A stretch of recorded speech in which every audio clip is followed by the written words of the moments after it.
Jesus strips away all the additional rules and regulations that the Pharisees had added to the Sabbath and wants to remind them that the Sabbath was always meant to be for the people. It was a blessing to the people, not a burden for them. As you're seated, if you would, take your Bible and turn with me to Luke chapter 6. Luke chapter 6 this morning. We continue this journey through the Gospel of Luke together. As we do so, we arrive in chapter 6, where Jesus has been dealing with the kind of the slow boil of conflict between himself and the Pharisees. And we're going to see the fire turned up a little bit here in chapter 6, where that slow boil becomes a big boil. The bubbles get really big in this chapter between Jesus and the Pharisees, and we'll see that is going to continue throughout Jesus' ministry. But what we're dealing with ultimately with the conflict between Jesus and the Pharisees is the issue and the question of authority. Humanity and authority have a somewhat complicated history. History is littered with abuses of authority, leading to wars, persecution, rebellion. We can see it anytime we turn on the news today. But there are also those examples of authority that have been used to serve and to uplift people throughout history as well. There are fewer of those examples. That shouldn't be a surprise to us, considering that our first examples of responding to authority was literally in the garden, Adam and Eve, to push back against that authority, to rebel against that authority. That's the pattern that's been set and followed. History has not changed. Authority and the exercising of it affects every area of our life. Most of us have some limited authority in our lives, and we all live under some authority, and our faith is no different. In fact, because of what we believe about God and creation, we immediately recognize that the Creator, God, holds all authority in heaven and on earth. So we believe along with Paul, as he says in Romans chapter 9, verse 20, "Who are you, O man, to answer back to God? Will what is molded say to its molder, 'Why have you made me like this?'" Our relationship to mankind is marked by authority. Our relationship to God is marked by authority. So it should come as no surprise that the exercising of our faith, the living out of our relationship to God amongst men, would be marked by authority as well. And you may have noticed as we've gone through the Gospel of Luke, we've already seen this question of authority pop up in multiple places. In Luke's Gospel, in chapter 4, verse 6, when Jesus was tempted by the evil one, do you remember what the evil one offered him? Kind of a limited knockoff version of authority. He said, "If you will bow down and worship me, I will give to you all the authority that I have." But we know he didn't need the evil one's authority because he had authority in himself, which we see just a few verses later in chapter 4, verse 32. They were astonished at his teaching as he sat and taught them in the synagogue. Why? Because he taught as one who had authority. Chapter 4, verse 36. They were shocked when he healed a man full of demons in the synagogue. The people responded, "What is this word? For with authority and power he commands the unclean spirits, and they come out." In chapter 5, verse 24, we just saw this story. It says, "But that you may know," Jesus is speaking to those who are listening, "but that you may know that the Son of Man has authority on earth to forgive sins." Jesus then proved his authority by healing the paralytic who had been dropped down in front of him. And moving forward, we're going to see that idea surface again and again and again, this idea of authority. The idea of authority and who has it ultimately boils down to what, though? Who is in charge? Who has the power to make the decisions? Who has the power to make judgments about right and about wrong? Yet for Jesus, the question goes deeper than just who has the power. When we're talking about authority in the exercise of our faith, it's not just about who holds the power, it's about how are they using that power and are they using it as it was intended. In Luke chapter 6, we find a couple of stories centered around the subject of the Sabbath day.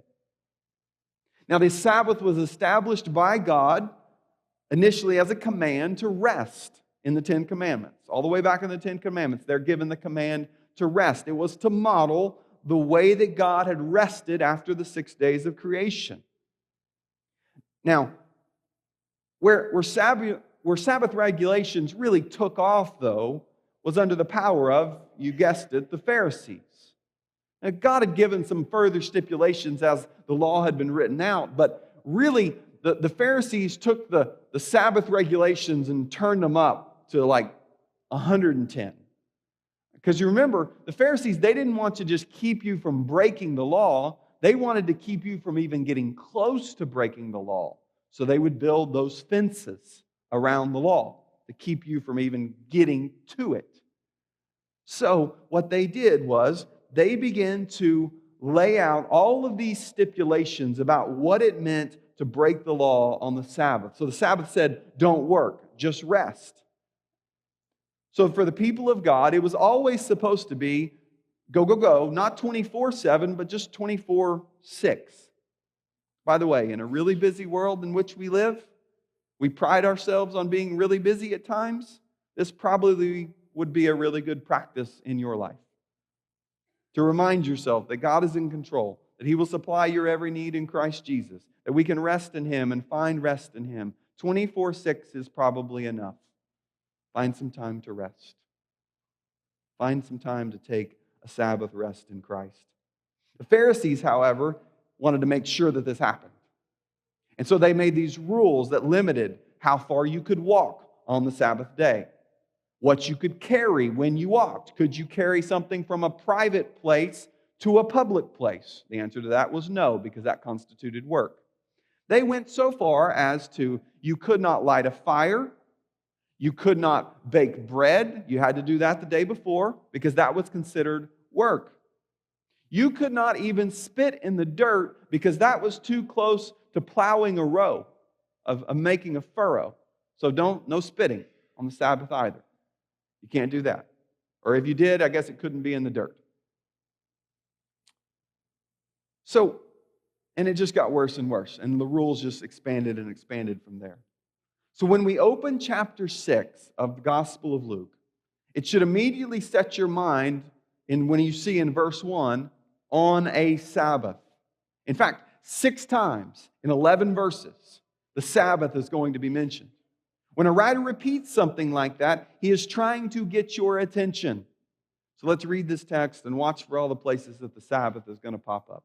Chapter 6, verse 1. On a Sabbath, while he was going through the grain fields, his disciples plucked and ate some heads of grain, rubbing them in their hands. But some of the Pharisees said, "Why are you doing what is not lawful to do on the Sabbath?" And Jesus answered them, "Have you not read what David did when he was hungry, he and those who were with him? How he entered the house of God, took and ate the bread of the presence, which is not lawful for any but the priest to eat, and also gave it to those with him. And he said to them, the Son of Man is the Lord of the Sabbath." On another Sabbath, he entered the synagogue and was teaching, and a man was there whose right hand was withered, and the scribes and the Pharisees watched him to see whether he would heal on the Sabbath, so they might find a reason to accuse him. But he knew their thoughts, and he said to the man with the withered hand, "Come, stand right here." And he rose and stood there. And Jesus said to them, "I ask you, is it lawful on the Sabbath to do good or to do harm? To save life or to destroy it?" And after looking around at them all, he said to him, "Stretch out your hand."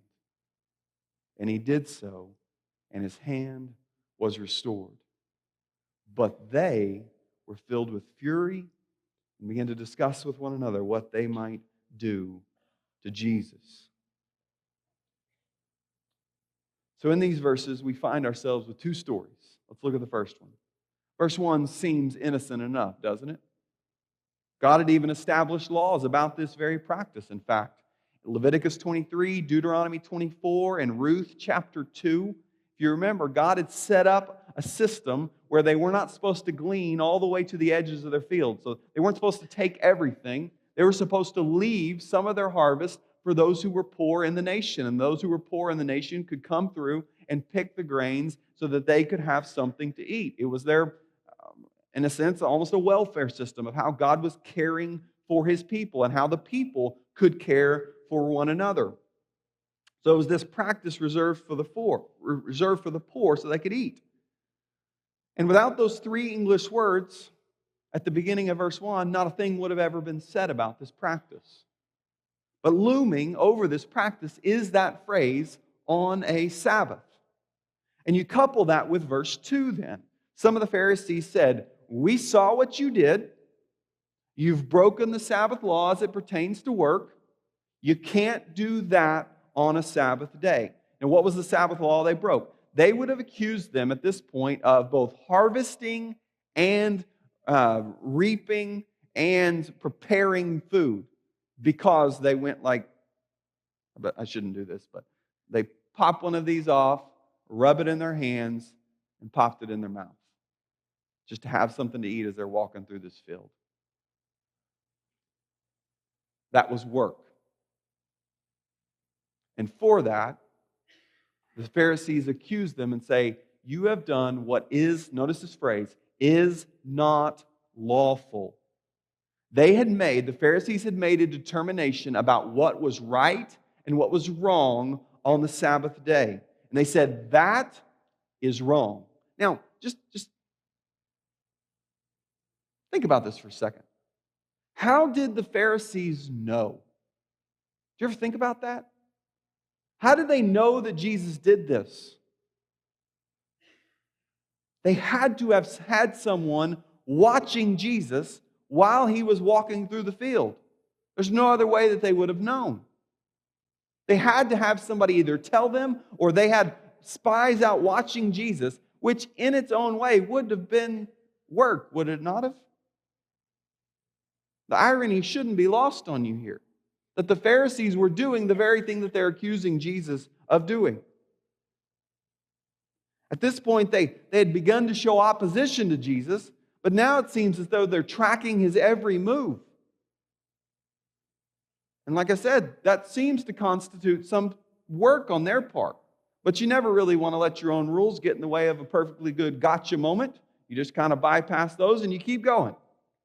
So their contention was Jesus had gone too far on the Sabbath.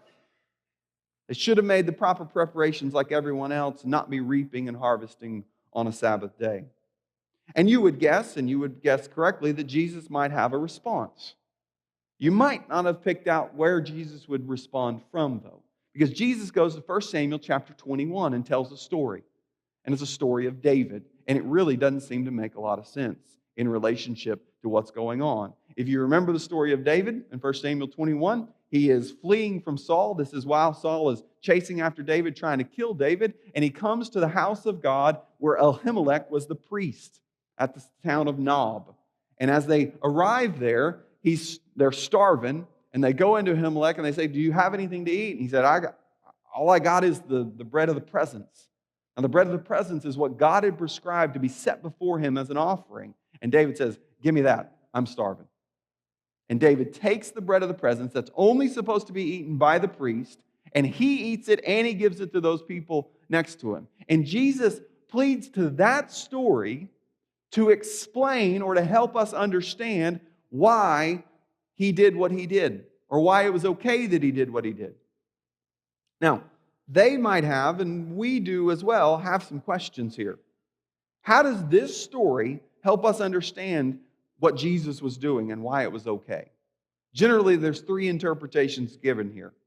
One, some argue that the ceremonial restrictions of the law should give way to human need.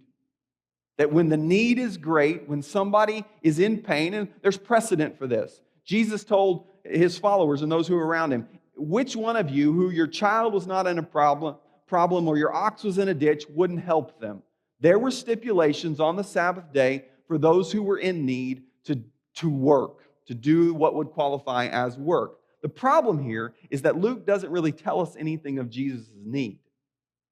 So it doesn't seem like Jesus had this deep, desperate need, other than we kind of read implicitly that they might have been hungry because they were doing the practice of the poor at this point. There's another explanation that's given, though, and that's the connection of David and Jesus. Now, we've already seen in Luke that there's a deep connection here. Jesus comes in the line of David. And just allow me to quote, one writer says, David has the authority to act like he did, and Jesus has the same right, but to a higher degree, to reinterpret the law. There's a lot to this argument. Matthew even notes in this story, in his telling of the story, that Jesus told them, listen, something greater than the temple is now here. David had walked into the house of God, existing as the temple, and said, give me the bread. And Jesus is now saying, listen, something greater than the temple is here. I'm here. So Jesus has the power to reinterpret the law. Another view focuses on Jesus' explanation that only the priest could eat it. Remember how he said only the priest can eat the bread? And we know that Jesus ultimately, Hebrews tells us in multiple places that Jesus is the great high priest. So he actually was qualified to eat of the bread. So there's all of these interpretations are coming together, I think, to help explain, I'm not sure the precise interpretation, but probably all elements of all three are present. The question, though, is answered fully and finally as to why Jesus and his followers can do what they're doing. It's answered fully and finally in verse 5. If the question is about what can and cannot happen, what kind of work can happen on the Sabbath, then you need to grasp fully and finally who has authority over the Sabbath.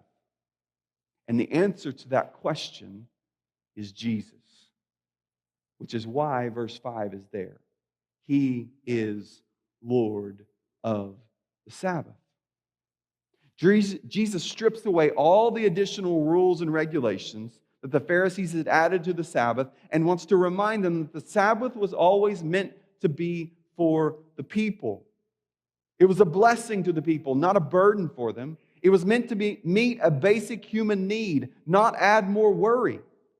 And this drives me to the question for you that comes out of this story. Who determines what's right and wrong in your faith?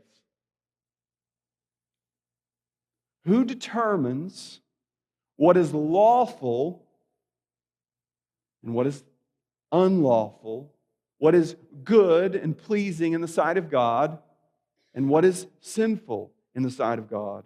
Who gets the authority in your faith? The Pharisees had installed this system of right and wrong, and no one seemed to really question them until Jesus shows up and says, hey guys, I'm the Lord of the Sabbath. I'm the master, the ruler of the Sabbath, and this is not what the Sabbath is supposed to be about.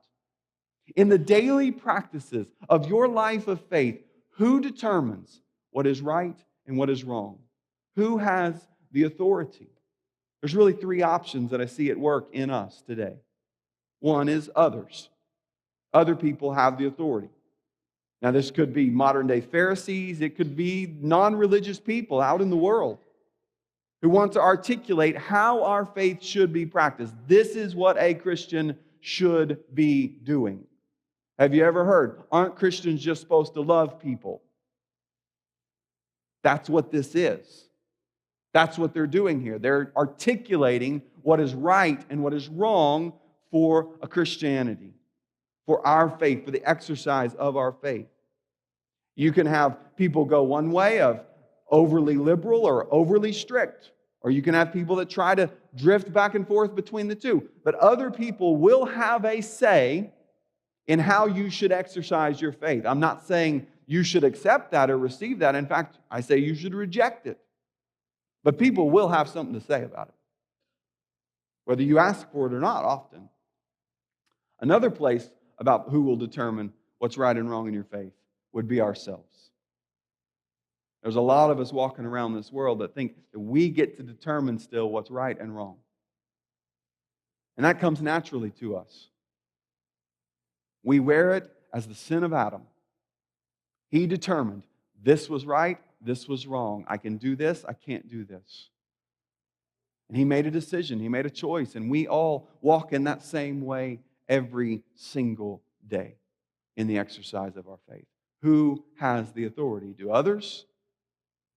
Is it us? Or is it the Lord? You see, he's not just Lord of the Sabbath, he has all authority. Matthew 28, Jesus says, Jesus came and said to them, all authority in heaven and on earth has been given to me. So who determines what is right and what is wrong? Jesus is Lord. Determines what is right and what is wrong. But following right on the heels of that story is another one. And guess what it's fronted by? On another Sabbath. So what is the theme? What is the focus going to be again? You think Luke is not trying to make a point here? Hovering over this story, though, is Jesus' pronouncement that he is Lord of the Sabbath. So that has now set the stage for everything that's going to come out of that. He said, I have authority over what goes on. So if you look in verse 6, you see you have another Sabbath day. And Jesus enters the synagogue and is teaching. Again, another everyday, normal kind of occurrence. Yet we're told at the bottom of verse 6 that there was a man in the crowd whose right hand was withered. And we don't know if he was planted in the crowd, if he was a regular in the crowd. We don't know that. We just know he's there. That's all we're given at this point. Now, verse 7 might be one of the saddest verses in the entire Bible. Look at verse 7. The scribes and the Pharisees watched him. They're watching Jesus to see whether he would heal on the Sabbath so that they might find a reason to accuse him. These guardians, these gatekeepers of the Word of God and the law of God were so committed to that task that they had missed the heartbeat of everything else. And so their gaze is sitting upon Jesus, not to hear what he might say. They've obviously rejected his claim to have authority over the Sabbath. They've rejected that out of hand. Well, he can't have that. We can see the corruption and the brokenness of their heart there in verse 7. But what verse 8 tells us is that Jesus can see them as well. If you remember, when Jesus called Levi the tax collector, it says he saw him. He knew what he was looking at. He understood what he was looking at. Verse 8 is telling us the same thing. He knew their thoughts. And so he said to the man with the withered hand, he can understand that they want to know. They're going to try to accuse him and trap him in him healing someone. So what he does is remarkable. He looks at the man with the withered hand. He could have healed this guy on the way in, on the way out. He could have done anything with him. Yet Jesus had just left him. If the Pharisees had not brought this up, it seems like Jesus would have walked in and out of that synagogue in that day without ever healing this man. And yet, this situation, he calls the man up and he says, hey, come here. Now remember, synagogue's not a very big room. They're pretty small spaces. You might have had a max of maybe 20 people, just depending on where you were. So it wasn't a big space. It wasn't a big area. But it was like he sat there and he said, hey, Brent, get up and come here. Don't actually do it. But get up and come here, and I want you to stand right here in front of everybody. And he draws the man up and he says, just stand here. Now, why do you think Jesus did that? I think there's a lot of reasons why Jesus did that. If their hearts are so busy staring at Jesus saying, is he going to work? Is he going to do one little bit of work that we can, is he going to do something just that we can nail him to the wall? What is he going to do? And they're seeing the man with the withered hand, and all they see is a place for entrapment of Jesus. Jesus pulls the man up and says, essentially says, look at this guy. I want you to look at him. Put your eyes on him. He stands there with his hand probably cradled up against his body is the idea. It says it's kind of, because he's going to extend it in a minute, so he's probably holding it or may have it in a sling or something, or wrapped or held up, and it's withered. Now, a man with a withered hand, the idea in that day was God had cursed him. He had done something sinful, and God had probably cursed him for him to have his hand like that.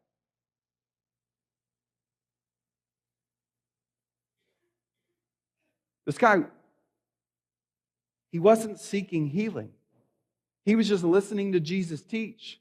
But Jesus puts him in the center of the arena. And what does that force people to do?